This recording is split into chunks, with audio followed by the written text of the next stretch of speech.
Hello, my name is Benjamin Hart. I'm an American attorney and the managing director of Integrity Legal here in Bangkok, Thailand. As the title of this video suggests, we're discussing this upcoming electronic travel authorization.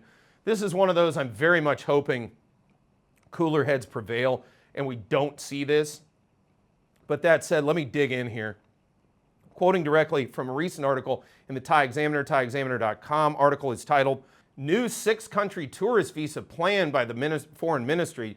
Note planned, okay? We talked about this almost a year ago. I've talked about this multiple times in the context of a possible pan-ASEAN visa. There are always plans to have this sort of multi-jurisdictional visa. As a practical matter, I don't know. I think it's possible, but I don't think it's going to be happening anytime soon. Quoting further, new 6-country tourist visa planned by the Foreign Ministry as well as electronic travel authorization. Quoting directly, Thailand is working on a new 6-country tourist visa plan covering Cambodia, Laos, Myanmar, Vietnam, and Malaysia, plus a new electronic travel authorization system. So let's set the 6-country visa aside. We talked about that in the past. If it came to fruition, okay. I think, again, they talk about this like it's almost a foregone conclusion, but you're talking about 6 different immigration authorities having to coordinate such a visa. That is a tall order under any circumstances. Quoting further, seen by many as one of the more decisive cabinet ministers. Well, decisive insofar as talking about things beyond your bailiwick decisive, because they keep talking about immigration matters that, again, they talked about the DTV. You'll be able to extend it in country. Well, immigration hasn't said anything about that. It's going to be easy to come and go over the borders and this, that, and the other thing. It's not Ministry of Foreign Affairs that would be administering that. It's immigration under Interior that deals with that. Quoting further, Minister of Foreign Affairs Maris Sangiampongsa on Thursday gave an overview of his ministry's plan to assembled members of the press corps at the ministry in Bangkok. Again, that's what's really worth noting here too. A lot of this is a PR blitz, and on one level, I think it's a good thing. Ministry of Foreign Affairs should be out there making proactive moves to get people to travel to Thailand. So as far as that goes, good. That said, again, creating unrealistic expectations and more importantly, ring-fencing Thailand in from tourists is not such a good thing. And what am I talking about? Let me get to it further. The minister confirmed the new electronic travel authorization system. So to be clear, this is similar to what we call ESTA in the United States. That's the electronic system for travel authorization. It was discussed and described as the so-called backdoor visa under the George W. Bush administration. Bear that in mind because that gives you some idea who came up with this in the American context. My opinion, it was a terrible idea. It arguably decreased tourism to the United States substantially.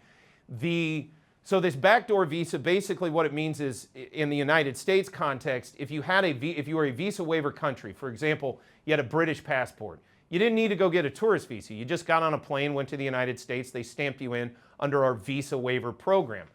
Up until, and that was it. Like with Thailand, if you have a US passport or British, you just get on a plane, come to Thailand, they stamp you in under the visa exemption stamp, akin to a visa waiver, if you will, in the American context. Now, what they're planning to do in Thailand and what they're currently doing in the United States, you have to go through ESTA in the United States, which, as they call it, is a backdoor visa, because it's travel authorization. Even though you don't have to go to an embassy and get an actual tourist visa sticker put into your passport, you still have to deal with ESTA, which is a travel authorization. And what is travel authorization if it's not a visa? That's why it's called the backdoor visa.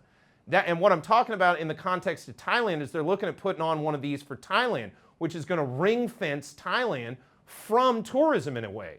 It's going to make it harder as just a visa exempt passport holder to just get on a plane and come to Thailand. You're going to have to go through this electronic travel authorization. What does that mean? Well, it remains to be seen exactly, but I think we have some idea. It's going to look a lot like the Thailand pass. Effectively, they're bringing back the Thailand pass, the so-called certificate of entry that we saw administered at the beginning of the so-called COVID emergency here in Thailand.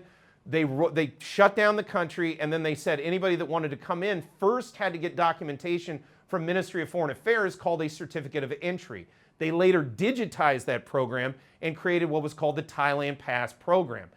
Looks to me, and then they got rid of it when we got rid of the emergency decree. I'd kind of like to know where they get the authority to administer it now, They are the Ministry of Foreign Affairs. This does pertain to travel inbound from Thailand from outside, so I guess that is within their bailiwick, but I thought this could only be rolled out in terms of an emergency.